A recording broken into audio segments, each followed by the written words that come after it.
So last time I was trying to do something that is related to, let me just tell you, that is I wanted to find a numerical technique by which if I do a n point evaluation of the function, I will be able to get accuracy corresponding to a polynomial of degree 2 to the power n minus 1. So just to repeat myself, let me say this following thing. That is the usual integration rules, integration technique,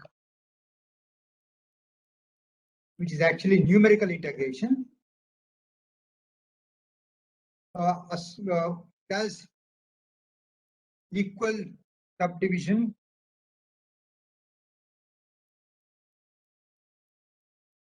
of the interval between 0 and 1.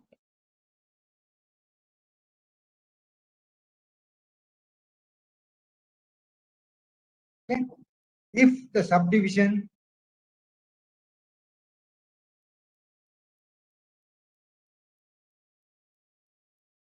involves, say, n points, then integral 0 to 1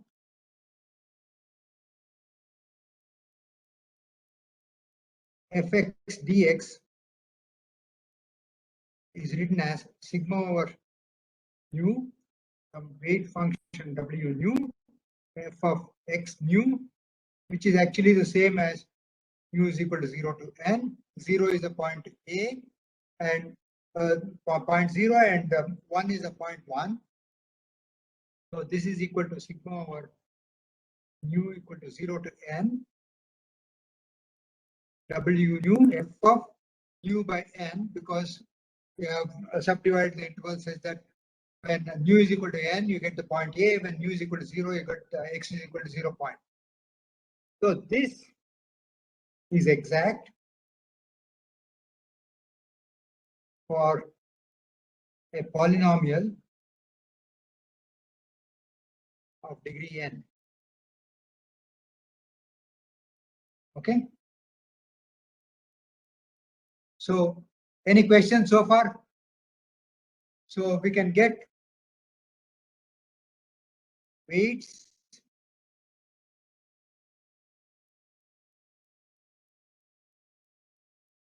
W nu by the condition integral 0 to 1 x to the power k dx is equal to 1 upon k plus 1.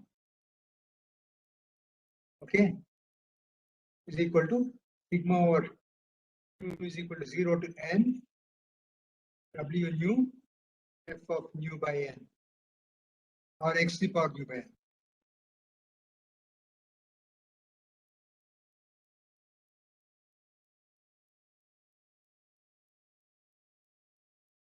Or what I'm saying is nu by n raised to the power k.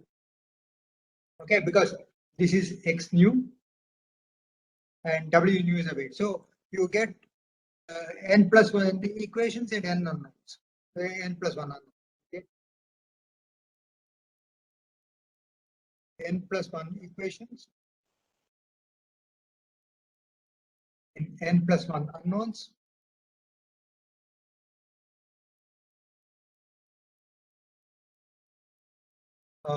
Which are actually W1, W0, W1, etc. to W1. Okay, and we can solve for W nu. Is this clear? So, okay, so this is what we did. But then this restricts the values at which, okay, so the point is the numerical cost of an integration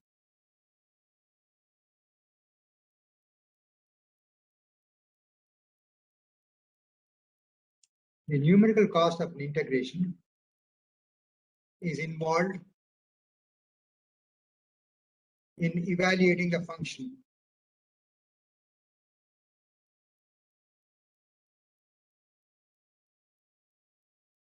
Okay, so in this case, we have n variation function,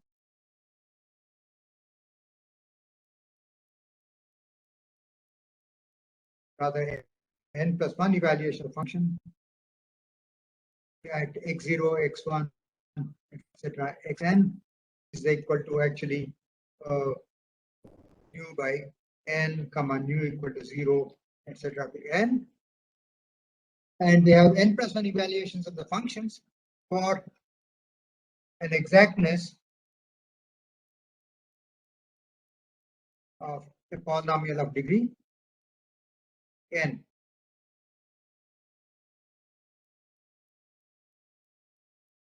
Now it looks to me, at least it did not look to me, but it looked to, say, for example, Gauss, saying that, you know, we have unnecessarily fixed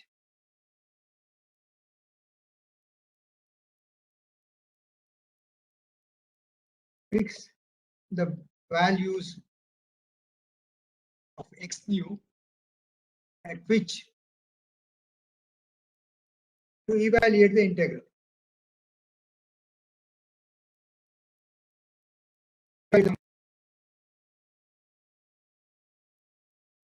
So the question was, is there a way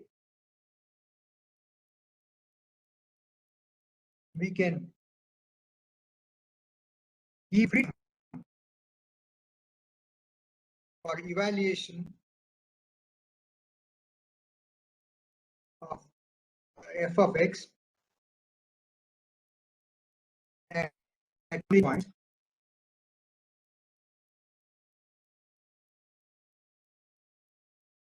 so that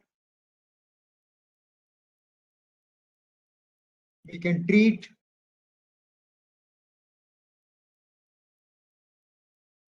both x nu and w nu as unknowns and make the scheme exact for polynomials of degree 2n, for polynomials of degree 2n minus 1 if it is 2n minus 1 if evaluation is done.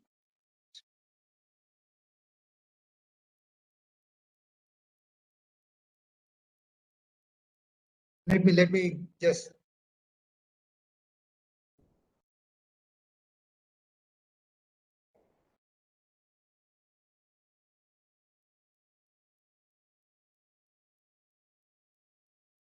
so if I am evaluating it at n points, so let me say that I want to say that integral 0 to 1 fx dx, instead of summing over from nu is equal to 0, we will say nu equal to 1 f of x nu w nu should be exact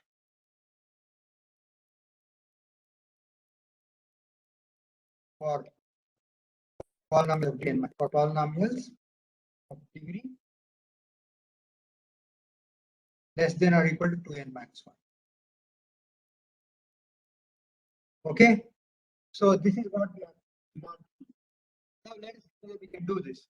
Okay, in order to do this, like I said before, x news should be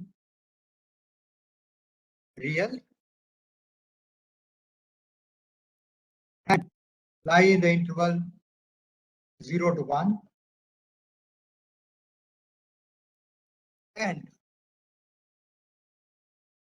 actually it is not 0 to 1, in general it is a to b. Okay, so should lie in the interval a to b, and w nu should be positive. So these are the two conditions that we have. So suppose we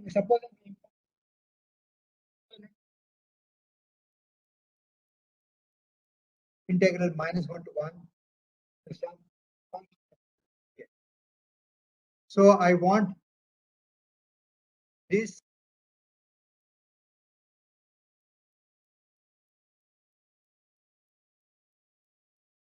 one second.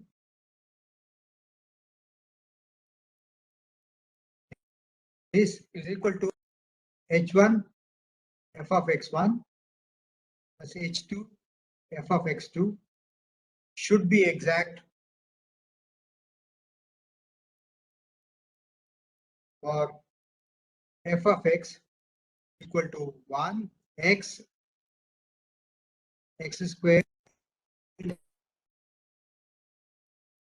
So, okay, because I am making a 2-point formula, so I have only x1 and x2 2 points, and so I will have 4 possible conditions I can impose, which is that it should be exact for f of x equal to 1 x squared and x cubed.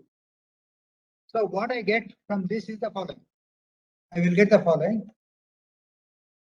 First, when we use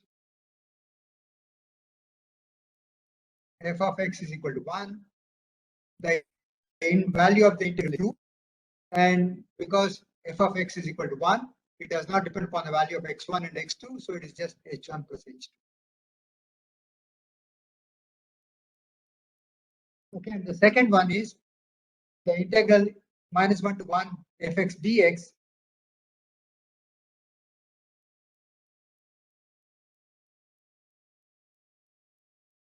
What integral -1 to 1 dx? When fx is equal to x 0, because it's an odd function and around the origin, and the integration is symmetric about the origin. So I have 0 is equal to h1 x1 plus h2 x2. Okay, and the third one is,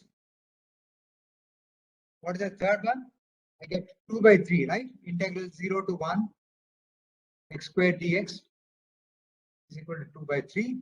So I'll have 2 by 3 is equal to h1 x1 squared plus h2 x2 squared. Again, I'm going to have the condition which is 0 equal to h1 x1 cubed plus h2 x2 cubed. So these are the 4 conditions that I'll have to satisfy.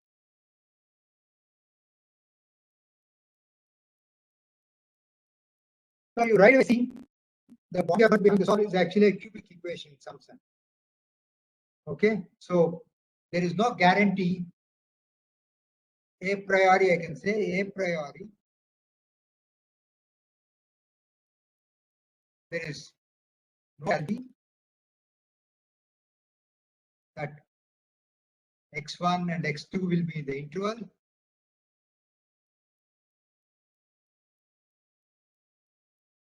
and real. Also h1 comma h2 greater than 0. But supposing I want to tell you that if I take h1 is equal to h2 equal to 1 and x1 is equal to minus x2 is equal to 1 upon root 3. Okay, you see that you have a real solution in both h1 and it satisfies both the conditions, and this will be the solution. Sir, why did we consider only the 4 function 1 x square and x cube, not beyond that? Because I'm using a 2-point formula. Okay, when I use a 2-point formula, then I have only 4 variables I can fix. The 4, because the unknowns are h1, x1, h2, x2. So there are only 4 unknowns. If you have 4 unknowns, you can only put 4 conditions, right? So, because you cannot have more conditions being satisfied by 4 unknowns. Okay, because then the unknowns will not be unique. Okay, so that's the reason why you have to put only 2n minus 1 conditions if you are doing a n point formula. So this will be the solution for 1 to 4. Okay. Now the point is there a general way of obtaining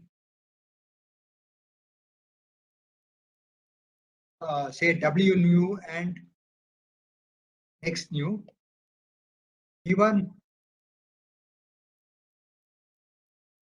to AB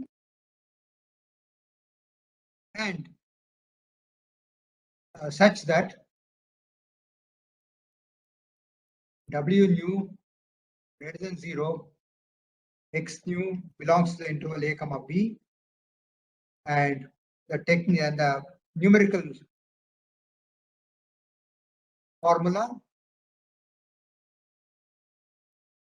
integral A to B fx Wx dx is equal to sigma over nu is equal to 1 to n W nu f of x nu is exact for 1 second. Is exact for all polynomials of degree less than or equal to 2n minus 1. Now you see what we are trying is to obtain a general formula. Okay, to obtain a general formula, I have been able to show you for integral minus 1 to 1, it is possible. And in fact, what you will see is that the x1 and x2 are nothing but the zeros of the Legendre polynomial, which is defined between minus 1 and 1. Now, in order to make that, let us consider the following.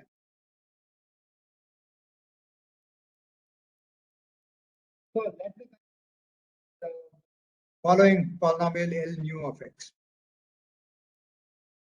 What is this equal to? This is Pn of x divided by x minus x nu times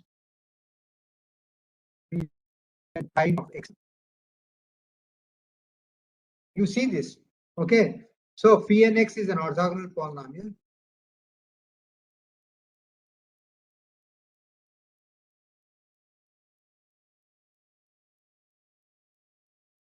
Over the interval A to B for weight function Wx.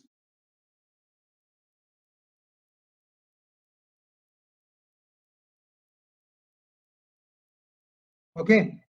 Now, can you tell me what will be this value L nu x mu?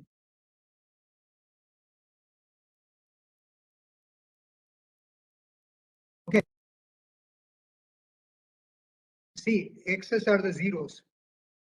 X,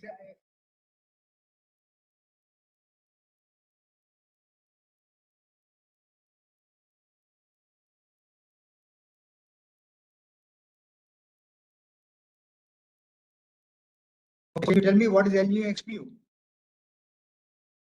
If x mu's are the zeros, what can you write the phi n x as? What can you write phi n x as if x mu's are the zeros? X minus x nu. Yeah. That's it. X minus x nu is a polynomial of degree 1.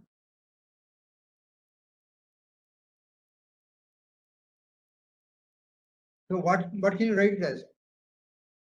X minus x1. Yes, sir. Summation of X x minus xi I is equal to 1 to n. X minus, right? Because x is zeros. And yeah, so what is the following? D phi n x by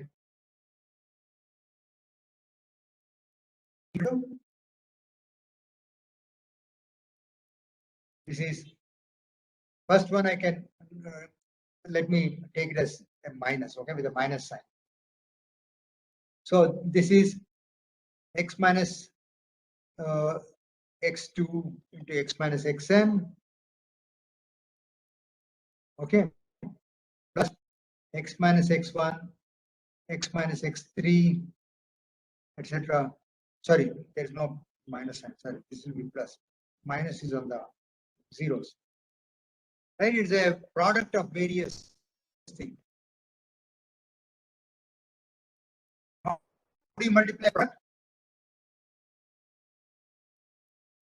You differentiate each term. Okay. You differentiate each term once. So phi n x d by dx is dx of the first term times the rest is constant plus d by dx of the second term plus times the rest is constant, etc., right? Okay. So what is L nu x mu equal to?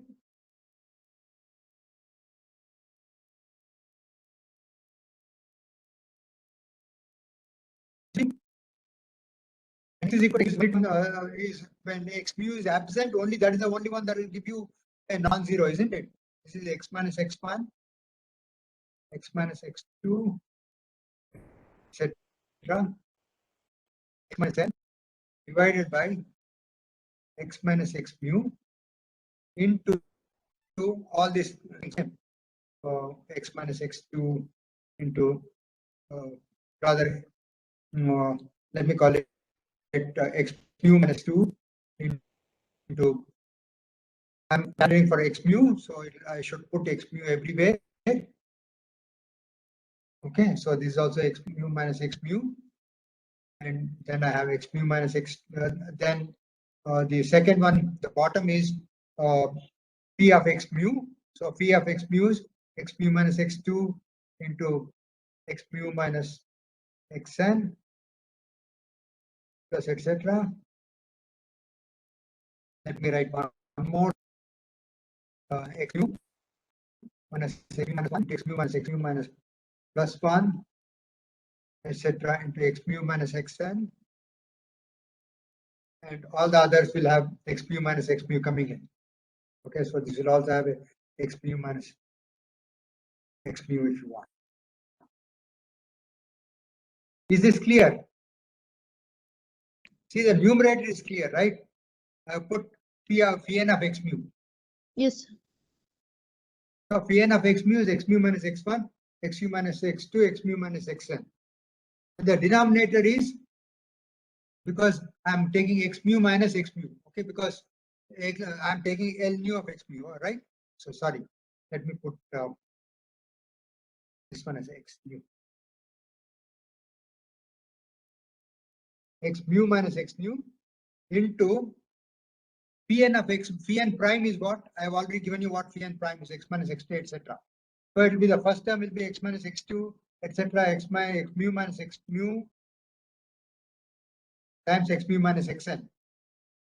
And the second one will be, sorry, this is phi n prime x nu. Okay, so I have put x nu here. Okay, this is x mu minus x nu.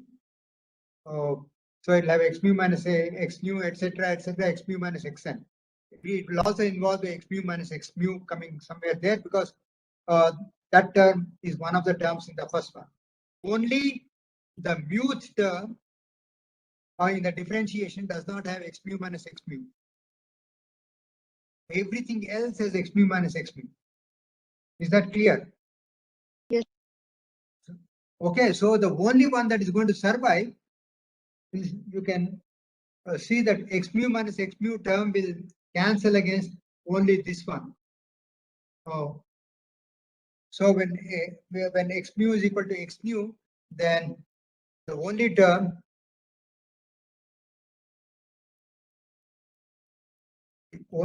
that cancels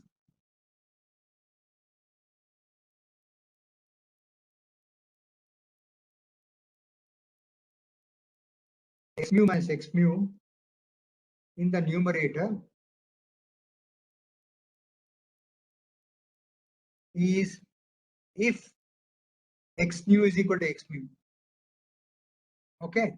If x nu is not equal to x mu, then the numerator is 0 and the denominator is also 0. Is that clear? Okay, so what I'm trying to do, I'm trying to evaluate L nu at x mu. So I have to put phi n of x mu there. This is phi n prime x nu. Okay, and sorry, I made a mistake. Phi n prime x nu is actually x nu minus x nu. Okay, x mu minus x nu into phi n of x nu is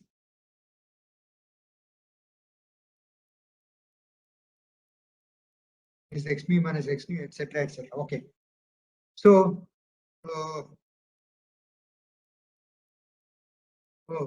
okay, so what will happen is if x nu equal to x mu, then one of the numerator, the term x nu minus x mu that appears in the numerator will cancel this. And if and we will also find the following.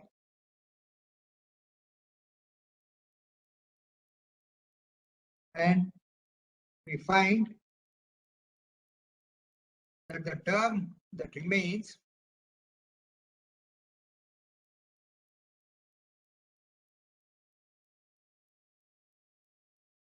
is x mu minus x1, x minus x2, etc., x mu minus xn, except x mu minus x nu.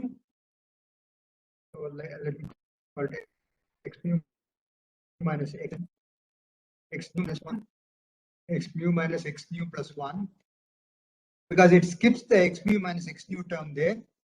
And in the denominator also, I'll have something that goes as x, because it is x mu minus x nu that I'm looking at phi of x nu. So phi of x nu is going to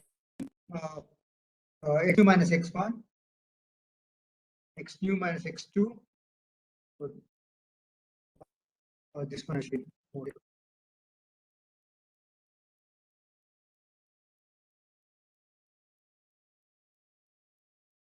I'll repeat myself once I'm done, so that if you have confusion, it will go. Okay, so this is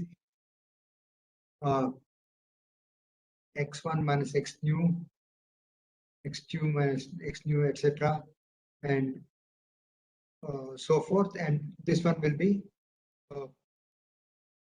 x nu minus. Let me go back here.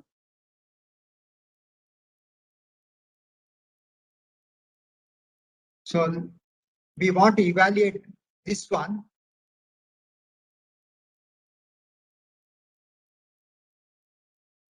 Okay, phi n of x nu is what phi n prime of x nu is what I'm trying to get, right? Because that is what I have here. Phi n. If I want phi n prime of x nu, then I should put in phi n prime of x equal to x nu. So it become x nu minus x2, x nu minus xn, etc.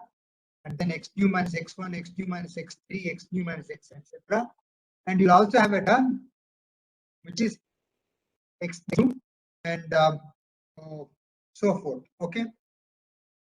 So the only term that will remain in the denominator is when the only term that will remain in the denominator in the phi n prime x for this thing L nu x mu is the one that has x the same thing as the numerator. Okay. So the only thing that will remain is x mu minus x1, x mu minus x2, etc. X mu minus x mu minus 1.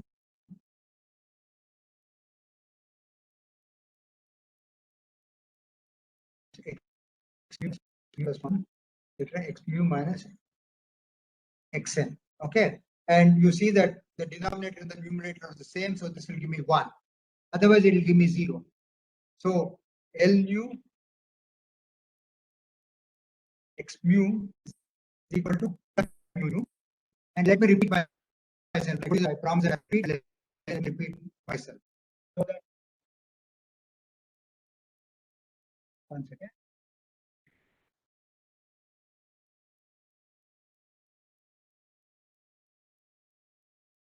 Okay, what was L mu x? This was equal to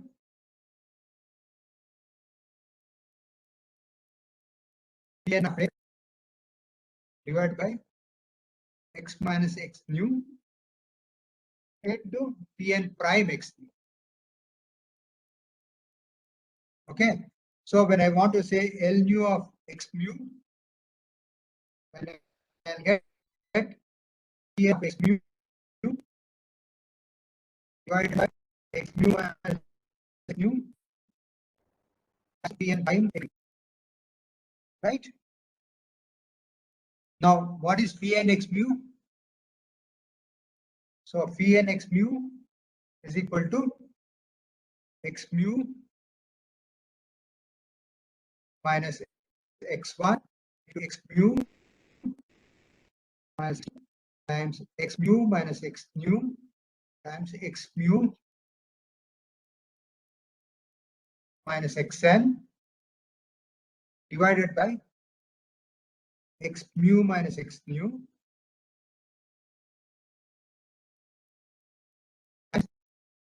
Pn x, right? So what this is equal to,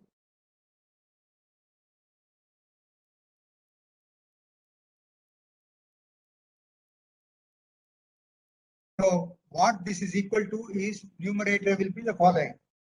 That is x mu minus x nu will cancel. So I will have x mu minus x1 x mu minus x mu minus xn. This is x mu minus x nu. This is gone, so I'll write it as x mu minus x nu plus 1. Okay, because I have cancelled x mu minus x nu. Okay, so I will always have one of those terms divided by phi n prime x nu. So what is phi n prime x nu? That is x nu minus x2 x nu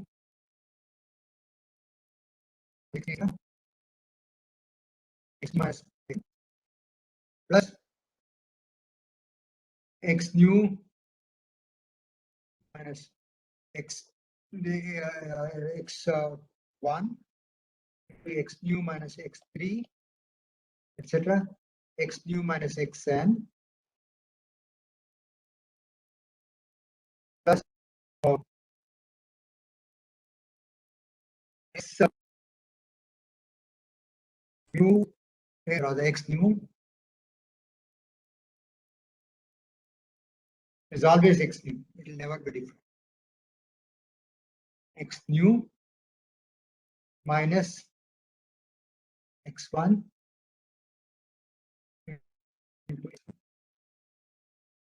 minus x nu x nu minus x nu plus 1 etc. X nu minus xn. And then I'll also have one more term. I'll write one more term, which is the final term. X nu minus x1, x nu minus x2, x nu minus xn minus. Okay, now remember one thing. The numerator will be non-zero because x mu is not equal to x mu. I have cancelled the x mu minus x nu term. Okay. Now the denominator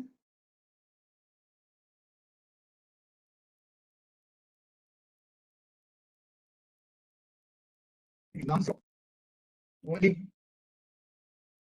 when x mu minus x mu term is not there.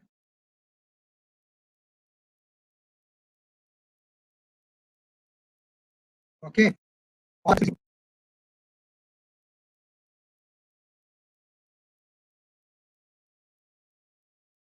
Okay.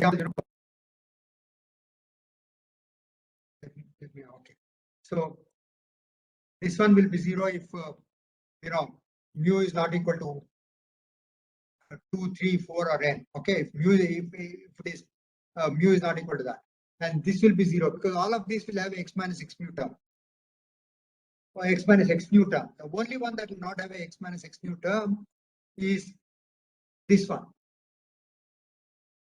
So, but It's the only one that will not have. so these are x nu minus x mu. How it is coming x mu minus x mu? Which one? See, I'm evaluating the function at x mu. Okay, numerator is only a function of x mu. First of all, okay. So I've written down the numerator as x product of these things, x mu minus x1, etc. Because x mu is what I'm taking is x mu, and that is Pn of x mu. And then denominator, only the first term, x minus x nu will have to be replaced by x mu minus x. All others are already fixed for L nu. When L is new, so Pn prime x nu, so you have no liberty there. There is no variable x in the denominator except in this term. Okay, as you will see here, except in this term, the denominator does not have any dependence on x. Yes, I understood. Okay. Yes. So Pn prime is x nu. Okay. So you think about it. Okay. So Yes. okay, so the denominator is non-zero when x mu minus x mu is not there, and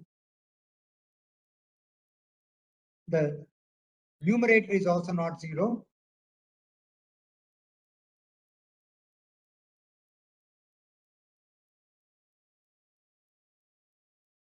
When x mu minus x mu is not there. Okay. So only time the numerator is not, so what we have is L mu x mu therefore is non-zero only when mu equal to mu and the value is 1. Because the numerator and the denominator becomes exact for all other values. What we will see is that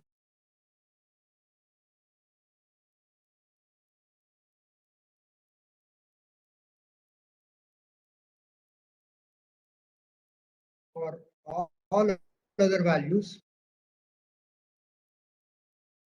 of x of mu, okay, L mu is to 0 and the numerator is 0.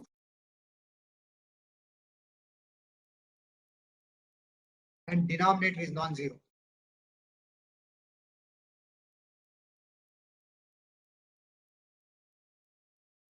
Okay, so the denominator is always non-zero because at least there is one term which will be non-zero after you cancel the numerator and the denominator. Okay, so only time you will have a non-zero value of L nu x mu is L nu x mu is equal to delta mu. Okay, think about it. Any question on this exam? Unless you clear yourself now, okay, you lose answer to an exam, one question. Tell me what happens. Is that clear? Yes. When mu is not equal to nu, okay, the numerator is 0, the denominator is non-zero because there's at least one term in the denominator which will not contain a 0 term. Okay, because the denominator is 0. Okay, the denominator can never be 0 because it's x minus x nu, right?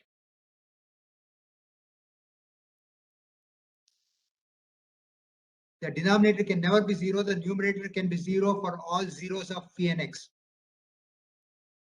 Okay, but the numerator and the denominator, because of the x minus x nu term, when I take x equal to x mu, even though it appears that the denominator should go to 0, it does not go to 0 because x mu minus x nu will cancel one of the terms in phi n x, which is Pn of x mu, which is x mu minus x nu.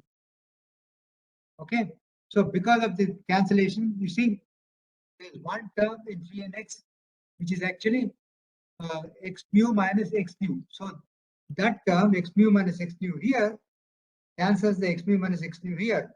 So because of that, the numerator will be non-zero, non-zero. Okay, and even when mu is equal to nu. When mu is equal to nu, you have a mu x mu minus x mu term. That x mu minus x mu term will not be cancelled. Okay, I think I have said it enough. You can figure it out. You can actually, the best thing to do is take a polynomial of degree 3.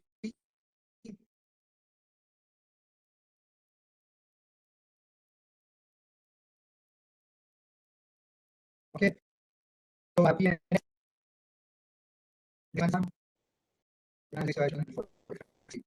okay. And say, for example, I'll take L1 x2 is equal to Pn x2 divided by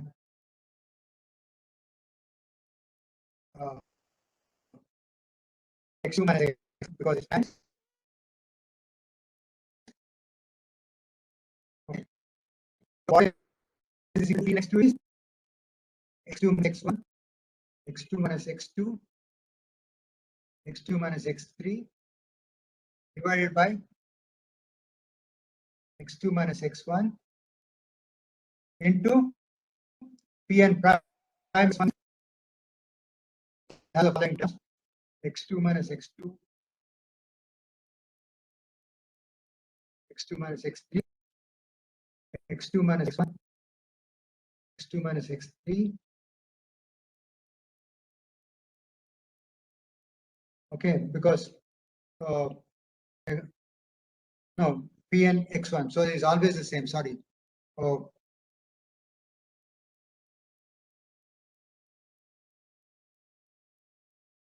let me put the subscripts. There is no. This is phi L1 x2, isn't it? So L1 x2 is always it is Pn prime x1, so it is x1 minus x2 into Pn prime x1. X is equal to x minus x2 plus x minus x3 into x minus x3 plus x minus x1 into x minus x3 plus x2 x minus x. So this is Pn prime x1, because when you multiply these x minus x1, x minus x2, x minus x3, you differentiate it, you get x minus x2 into x minus x3 plus x minus x1 into x minus x3 plus x minus x2 into x minus x3. No, x minus x1 into x minus.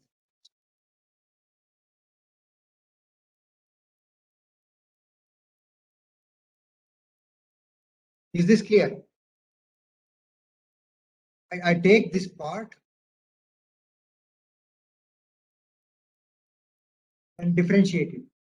When I differentiate it, I get this. X minus x2 into x minus x3 plus x minus x1 into x minus x3 plus x minus 1 into x1 into x minus x2. So phi n x3, okay, I'm taking phi n x2 is nothing but x2 minus x. I will have x2 minus x2. Yeah, this thing L1 is there is. So let me write it down, so that what I have is Pn prime x1 is equal to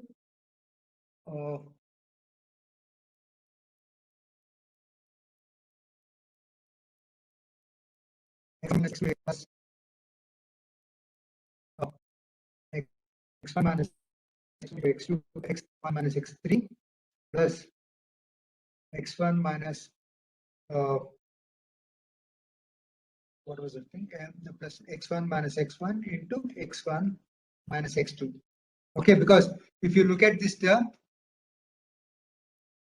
if you look at this, put phi n prime x1, that is x1 minus x2, x2 into x1 minus x3, x1 minus x1 into x1 minus x3, x1 minus x1 into x1 minus x2.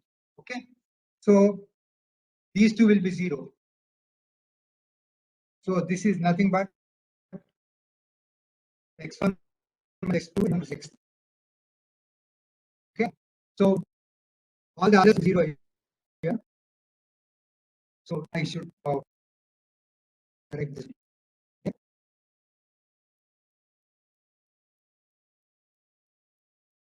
Oh, okay.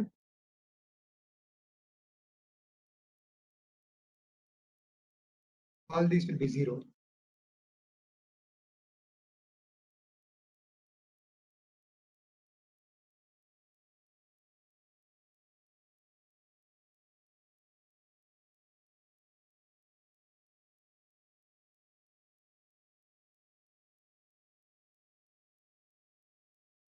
Become too slow.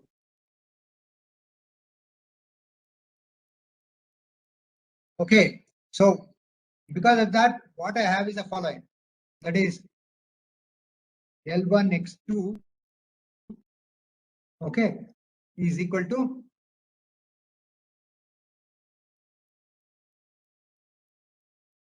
x2 minus x1 into x2 minus x2 to x2 minus x3 divided by x1 minus x2 minus 2, L1 x2, isn't it? x2 minus x2 into Pn prime x1 I have taken. So I have x1 minus x2 into x1 minus x3.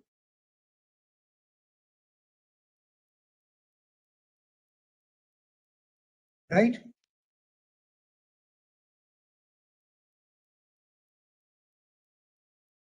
It doesn't, this is a problem.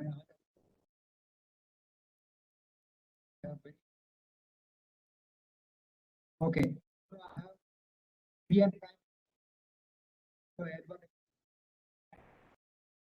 Pn prime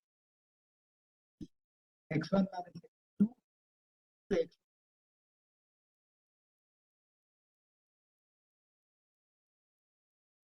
So Pn prime x1 is x1 minus x2 into x1 minus x3, should not be x2 minus.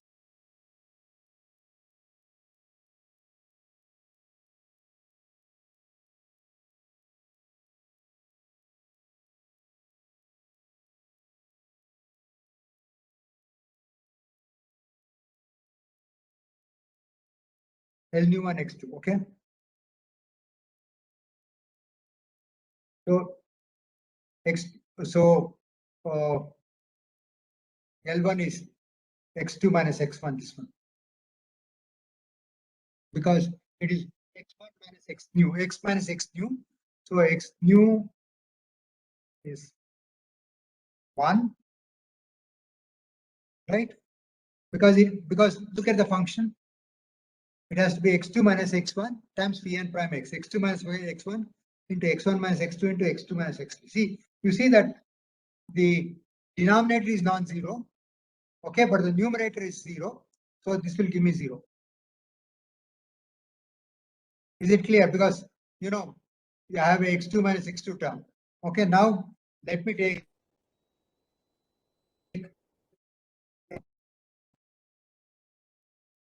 what is that? X1 is x1 minus x1 into x1 minus x2 into x1 minus x3. That is the numerator. The denominator is x1 minus x1 into x1 minus x2 into x1 minus x3. Okay, so this cancels this, so that's why this is equal to 1. Okay, I've just shown you with an example of a 3-degree polynomial of degree 3 that L nu x mu is equal to delta x. L nu x mu is equal to delta nu. Any questions? No, sir. Okay, so look at it, you just work it out for yourself, the third degree polynomial. Okay, then you will see that for everyone, for everything it is true, because polynomial of degree 3 is nothing but, you can write it as x minus x2 to x minus x. Then when you want to put L1 x2, you want to evaluate, put x equal to x2, then you get x2 minus x1 into x2 minus x2 minus into x2 minus x3. The numerator goes to 0. The denominator is never 0, so it goes to 0. Okay, but on the other hand, you put L1 x1, then there's a x1 minus x1 term in the numerator, which cancels the x1 minus x1 term in the denominator, and the numerator and the denominator are equal, and you get 1. Okay, I'm just trying to, I don't know why I'm wasting so much time. Right? Okay. Now, let me look at this polynomial.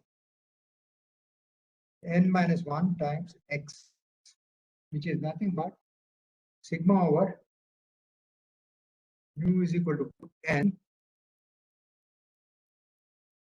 mu x. Okay. Now, see, what is the degree of the polynomial L nu x?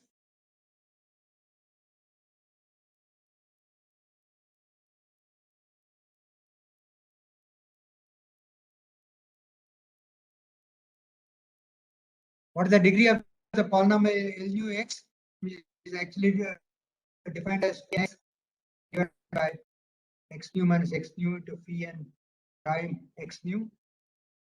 What is the degree of this? You remember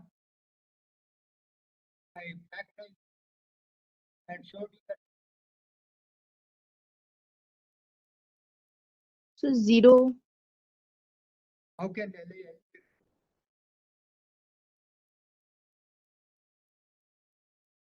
what was the L nu x? This is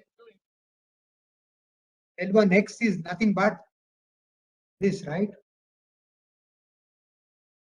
In the third degree case, I can write it as x minus x1, x minus x2, x minus x3 is the numerator.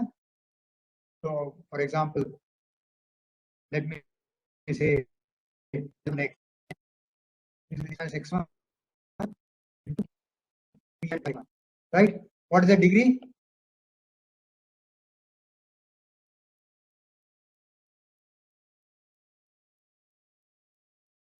What is the degree of the polynomial now?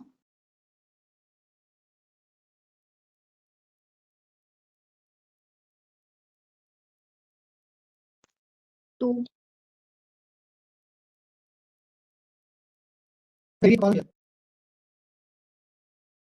Two, okay? Because very simple. You are multiplying it by a constant and dividing it by one of the factors. The constant you are multiplying is by 1 upon phi n prime x nu. Okay? And the factor you are killing is x minus x nu. So the degree of the polynomial is to be n minus 1. Okay?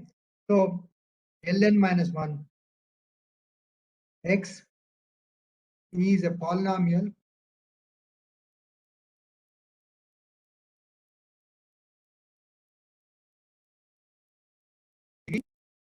minus 1.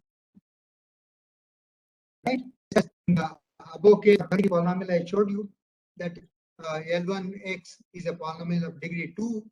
Similarly, Ln minus 1x is a polynomial of degree n minus 1, because each of the factors that I'm having in here, each one of them is a polynomial of degree n minus 1. F of x nu is a constant. F is a function of x, is a polynomial of degree less than or equal to 2n minus 1. Okay. And so f of x nu is actually a C number, which is a constant. L nu of x, each one of them is a polynomial of degree n minus 1. So Ln minus 1 is a linear combination of polynomials of degree n minus 1. So it's a polynomial of degree n minus 1. Now, let me calculate this one. Ln minus 1 x. This is more equal to 1 to n nu x mu f of nu. So what is L mu n nu x mu? What did I get for L mu x mu? Delta nu mu.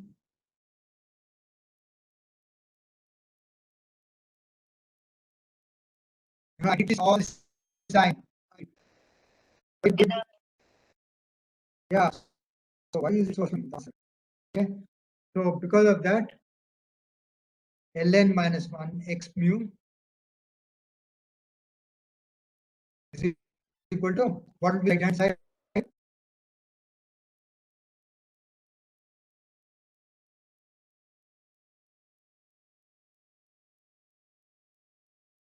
L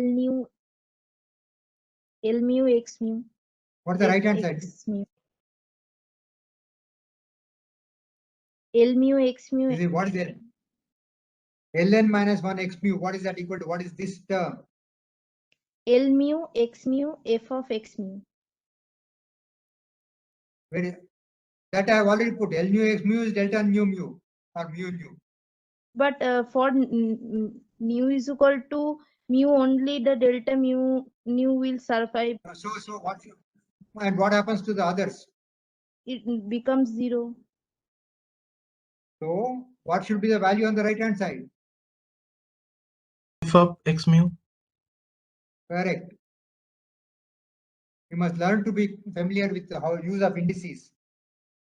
Okay, whenever you sum over involves summation involves one delta Kronecker delta, then you get only a single term. When there are two summations and there is one Kronecker delta, you get a single summation, and so on and so forth. Okay. So now what you will know is that ln minus 1 x and x. Okay.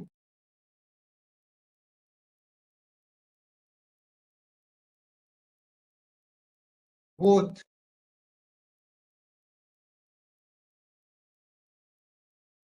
n same points.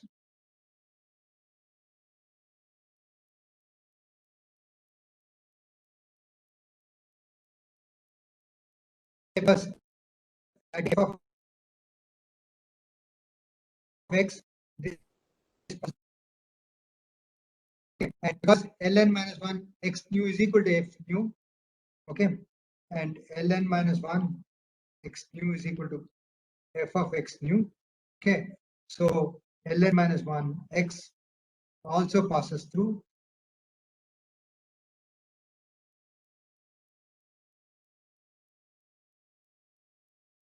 x, right? When I take ln minus 1 x nu, that will be f of x nu. And of course, f of x passes through f of x nu. Is there any doubt? No, sir. Okay, so it is just that. So supposing I take ln minus 1 of x, okay,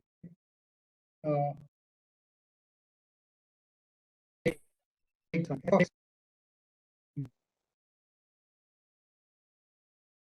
ln minus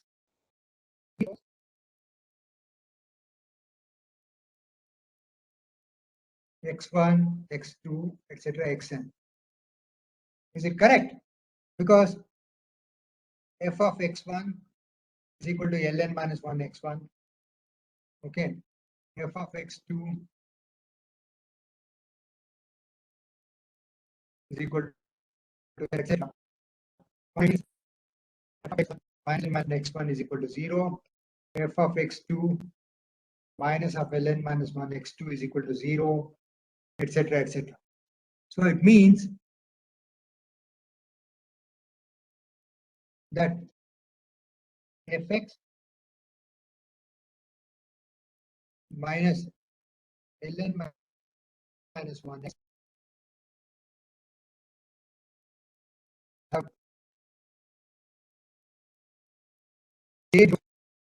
as Pnx. So what does it mean if they have the same zeros as Pnx? What does it mean? I can write down f of x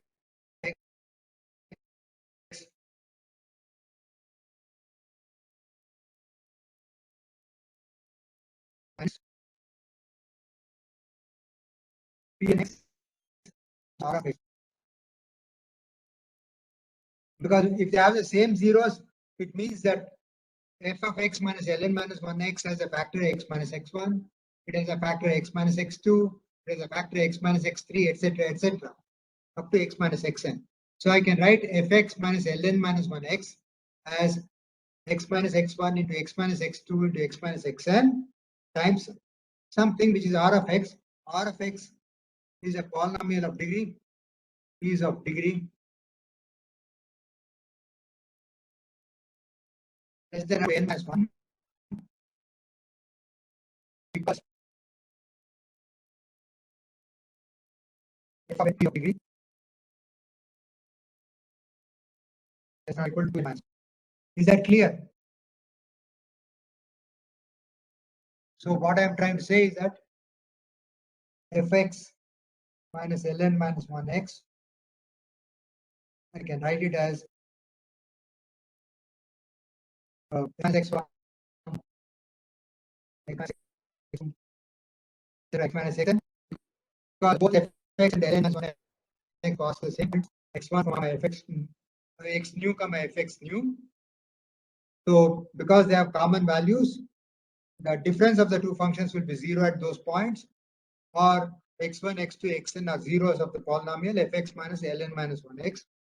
But because fx is a polynomial of degree 2n minus 1, this should be multiplied by another polynomial rx, which is of degree less than 1. Is that point clear?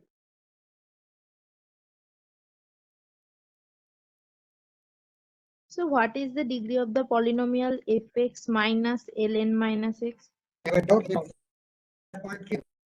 Where this- What is fx minus ln minus 1x? Because ln minus 1x is a polynomial of degree n minus 1. Yes, sir. Okay. So now let me see what I can do. Integral a to b fx wx dx. Okay. A to b a minus x wx dx plus integral a to b dnx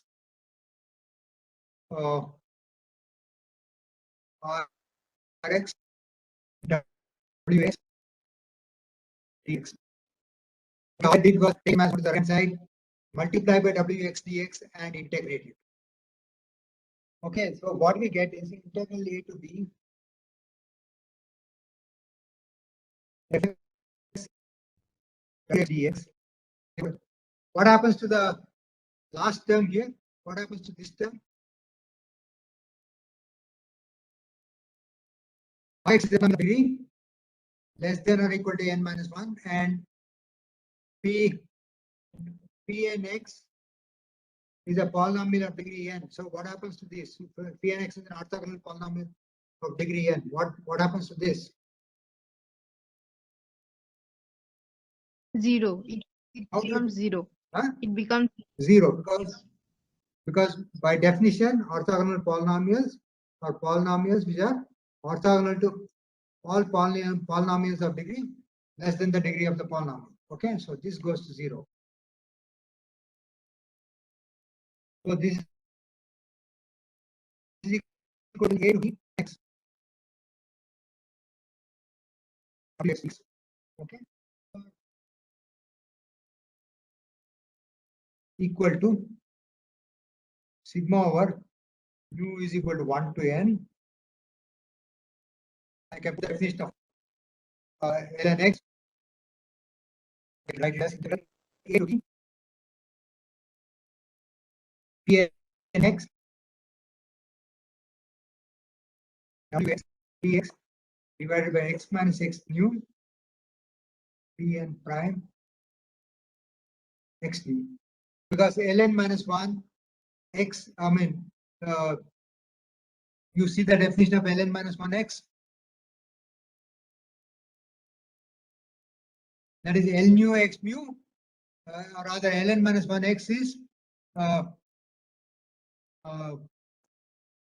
polynomial of degree n minus 1, I've said. So ln minus 1 is this polynomial.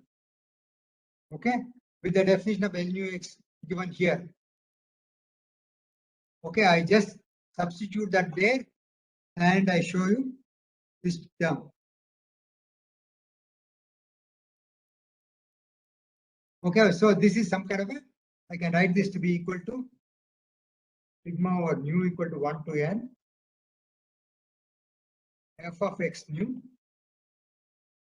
times w nu, the weight. And let me see whether the definition of w nu is equal to integral A to B Pn x Wx x nu Pn prime x nu dx.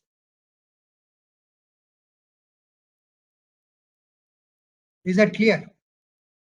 Now I have shown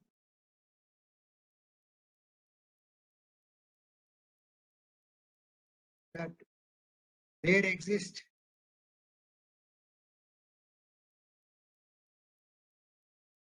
x nus in A comma B. Okay. So one part of the proof is done. So that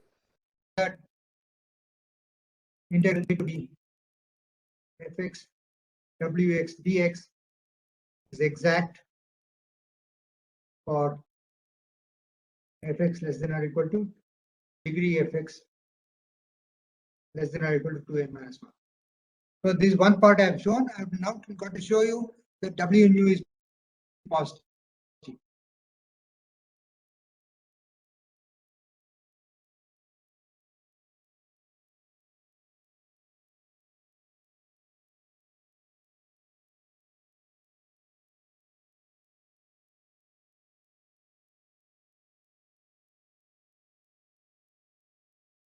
Okay, to show that, choose fx is equal to L nu squared.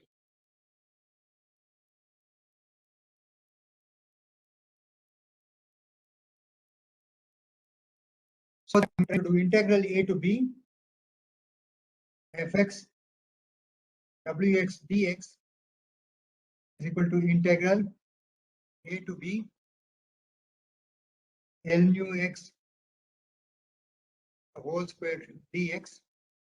Okay, and supposing I shoot for this thing.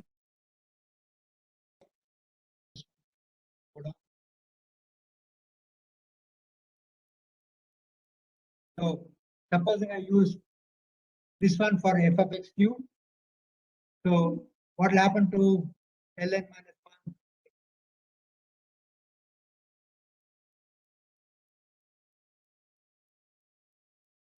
So let me see what happens. So this is equal to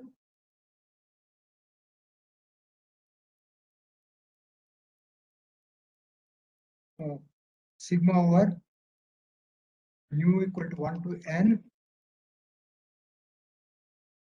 L nu x nu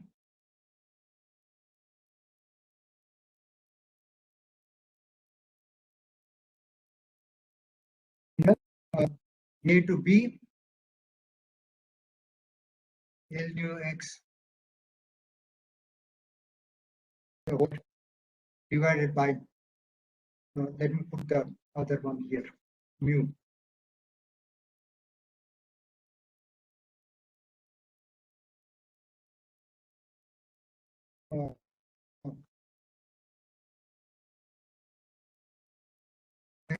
Use a index, so I'll just correct the index.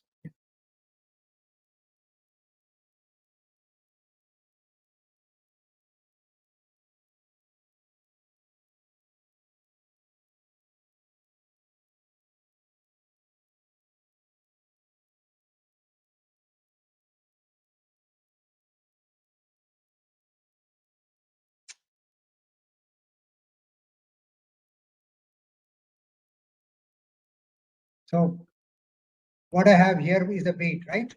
So the weight is actually integral A to B Pnx Wx upon P prime x nu. I've taken L nu x, so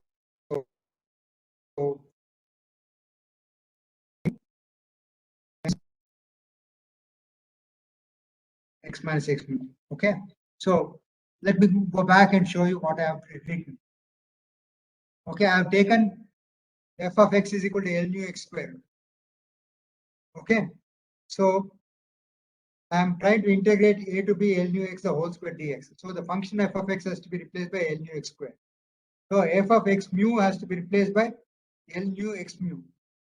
Okay, and what I have here will then become the weight factor. So what is this equal to? What is the right hand side equal to? So what is L nu x mu equal to? What is the value of L nu x mu? Delta x, delta mu.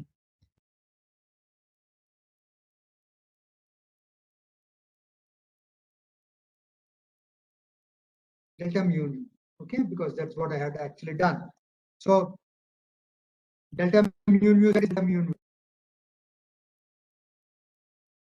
Okay, so this is equal to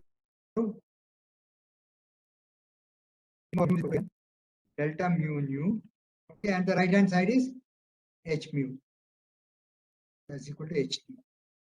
Okay, now the integrand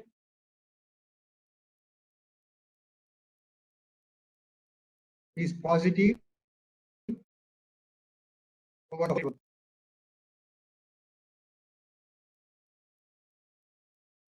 because you see that the integrand is nothing but L nu x squared wx dx. Sorry, wx.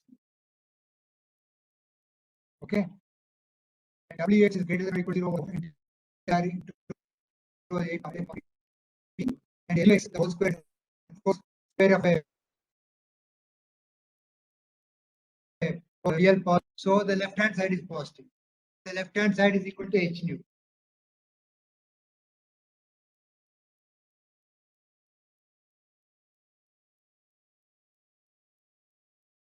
Therefore, the weight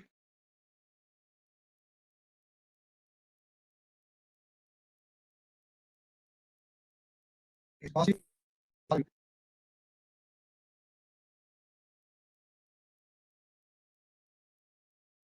We have shown that we have been able to find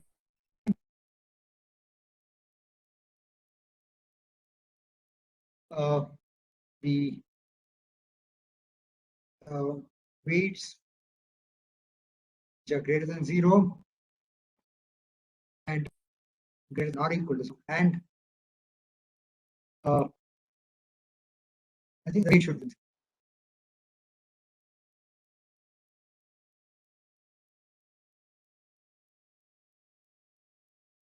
And the at which f of x is evaluated are the zeros of the polynomial.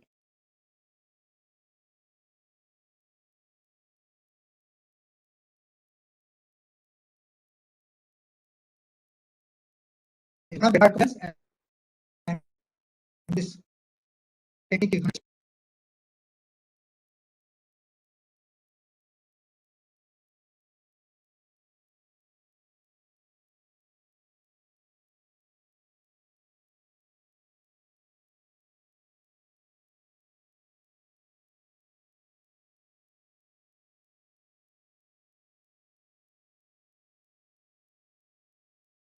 okay. There are other ways of evaluating this thing. The weights. The weights can be evaluated easily.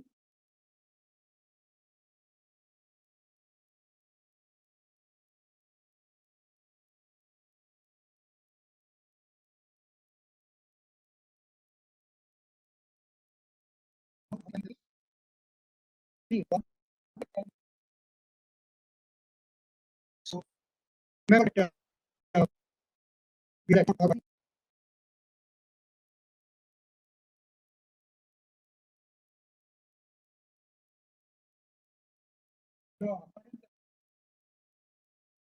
what we had was sigma over u is equal to 0 to n minus mu x mu of y. That is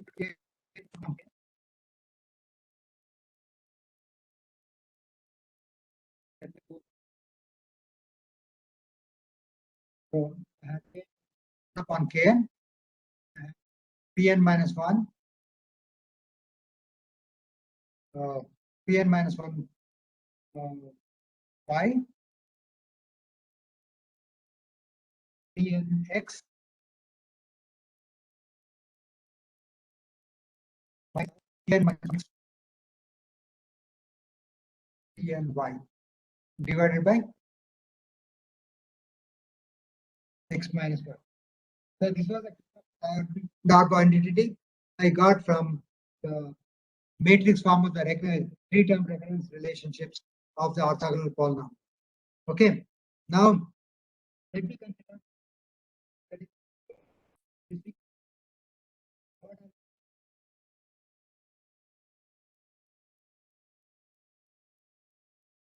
so take sigma over mu equal to 0 n minus 1 p nu of x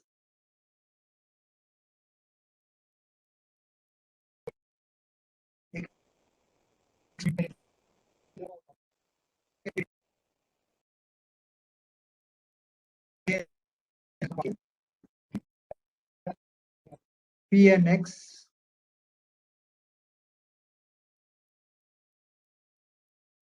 divided by pnx pn minus 1x pn minus 1x p.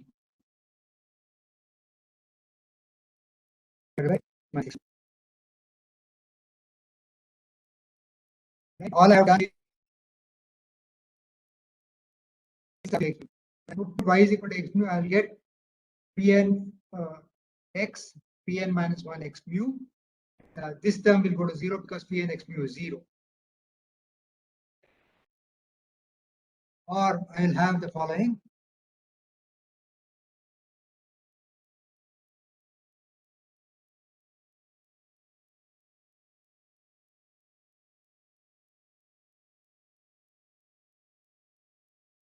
Anyway, is equal to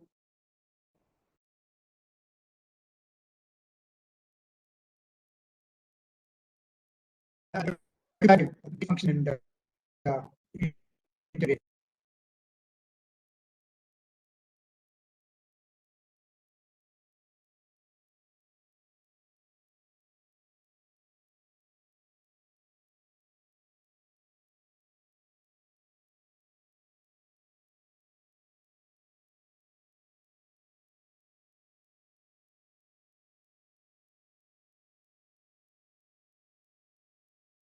So what I've actually done is just multiplying both sides with WX.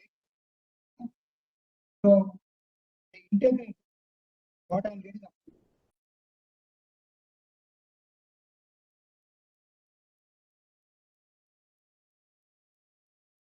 the left hand side, this will only give me 1. Okay, that is because I would be having only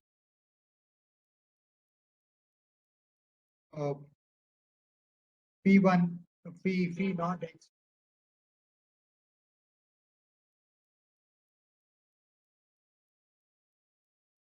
Contributes because all other polynomials are this thing orthogonal to any polynomial of degree 0. Because I have taken degree 0 polynomial. When I multiply by Wx, I can always say that this is multiplied by phi 0. Okay. Only phi, only x at the right side will be 1. 32. Okay.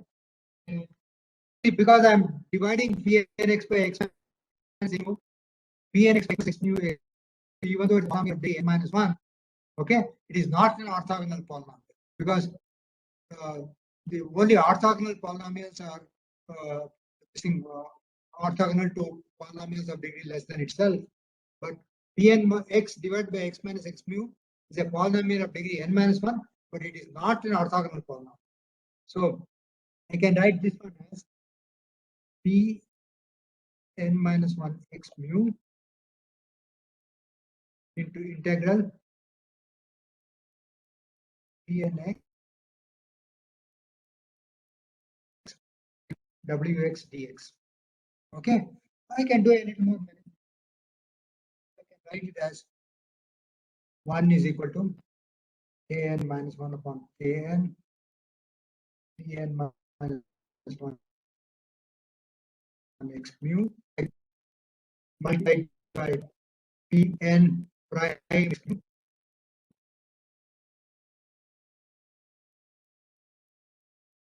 minus mu Pn prime x mu into integral Pnx wx upon x minus x mu x mu. See, just divide by prime x mu and multiply by x mu. Both of them are constants. They can be either inside the integral sign or outside the integral sign. Does not matter. So all these things are integrations from A to B. And what is the right hand side I have?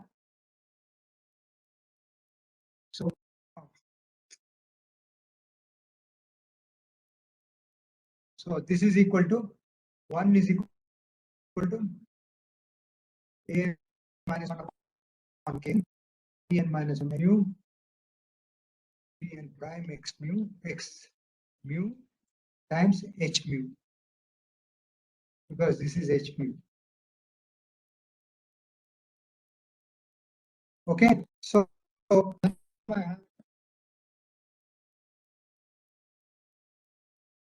I can say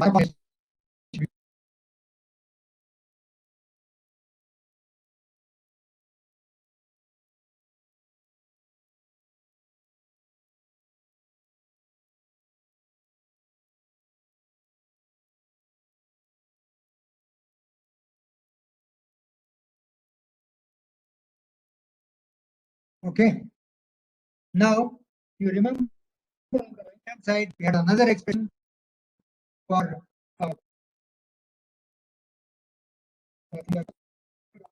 where I had shown that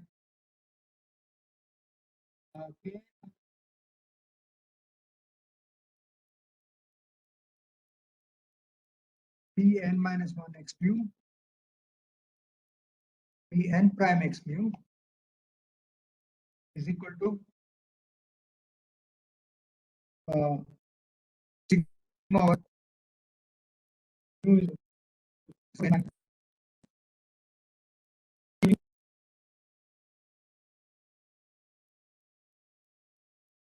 X mu square. You remember? So I can also have 1 upon h mu is equal to sigma over mu equal to 0 to n minus 1 mu x mu the whole square. Therefore, h mu is greater than 0. And what you'll also see is interesting.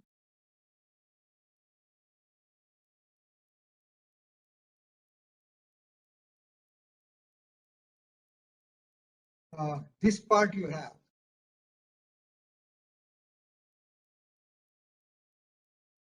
This shows how these weight factor, weight functions, the weight factors. So because h mu is a reciprocal of P x mu. Okay, since you know all the zeros of a column here, so it's very easy to evaluate the weights. So and the weights are tabulated.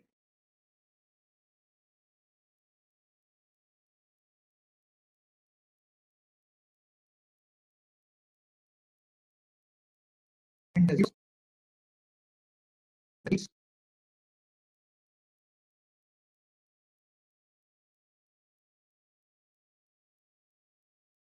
of orthonormal of orthogonal polynomials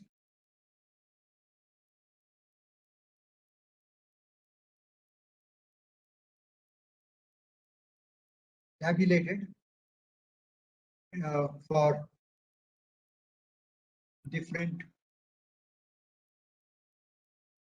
weight functions wx and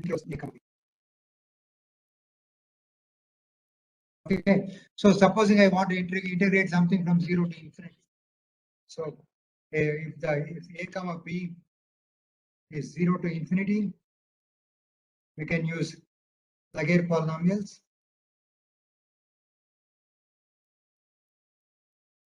The weight function of Laguerre polynomials is e to the minus x squared.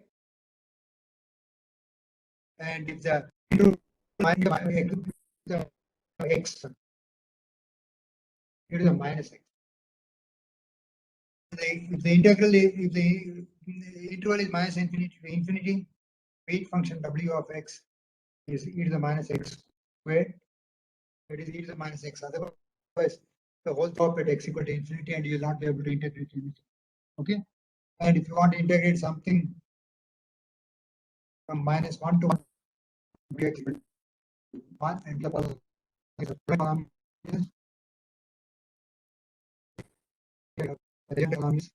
so you have all these schemes which are written as Gauss-Hermite quadrature or Gauss-Legendre quadrature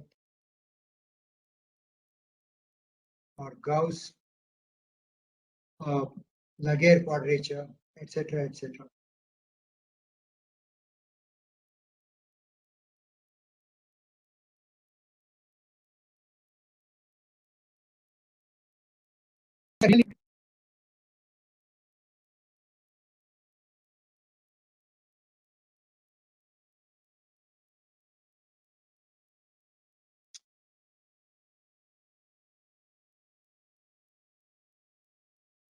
In quantum chemistry, to evaluate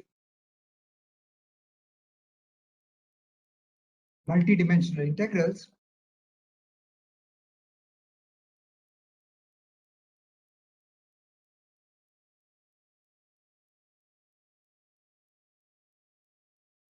we need to evaluate one-dimensional integrals repeatedly. I'll show you how it comes about.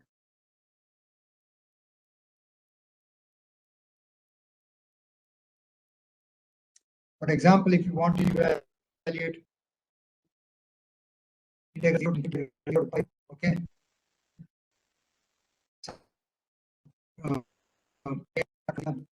Psi of r comma theta d theta, or just let me say psi of r comma theta.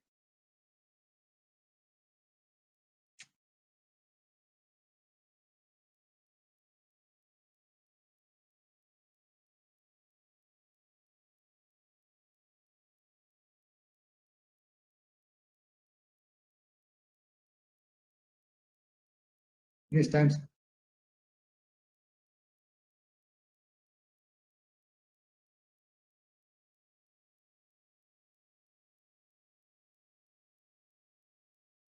r square dr sin theta d theta.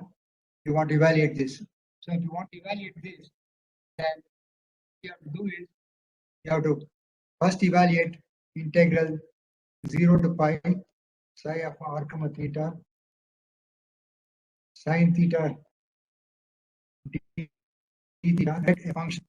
Sir, from where Which is r also square is only r. coming? Oh, because these are all spherical polar coordinates. So So if you there is no pi, so there will be one r only. no, it's r square dr sin theta d theta dt. There is no d I'm talking about three. No, I'm talking about I have taken d phi to be integrated out analytically. Okay, sir. Okay, so if you want to find out, how to get, if you want to transform, say, for example, integrals which go as a function of x comma y comma z. Okay, that is it goes as dx dy dz, and if you dr d theta d phi, you see dx dy dz.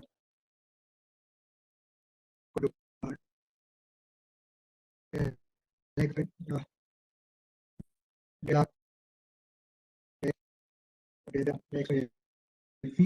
del y by r del y by del theta del y by del phi and del z by del r del z by del theta del z by del phi dr d theta d phi. So this is called the Jacobi determinant. So if you evaluate this, you'll be able to any kind of a system in the world. Okay. So this will be done f of this integration should be done for every fixed r. Okay, which means you first take r is equal to 0 and then f0 and make r r2 r2. So you have to do this n times f of r, which is then to integrate over dr. So you see that integral 0 to pi psi r theta sin theta d theta must be integrated some n times. For accuracy, you have to take many point formula. But if you use Gauss-Legendre quadrature, this integral 0 to pi psi r theta sin theta d theta, you can have an accuracy of, say, for example, 10th order polynomial just by taking 6 points. Okay, so these are some of the advantages that you will have. So in quantum chemistry, in fact, in quantum science, whenever you are having multidimensional integrals, which can be numerically integrated, then you do this. Most of the multidimensional integrals, of course, cannot be numerically integrated easily. So you need different kinds of techniques like Monte Carlo and so forth. We will not go into that. But the importance of Gauss quadrature cannot be understated. Rather, cannot be overstated. It's extremely important. Okay, I can never overstate it. So it is best to know how to use it. You have all these things tabulated. Okay, so you just choose your interval and just go ahead and your weight function, and then just go ahead and integrate it. It's very simple. Okay, I think I'm going to stop here. I've taken a few minutes extra. That's because I had to go over some of these things a little more elaborately. I hope you have understood what I've been doing. So let me stop here and let me log out. Okay.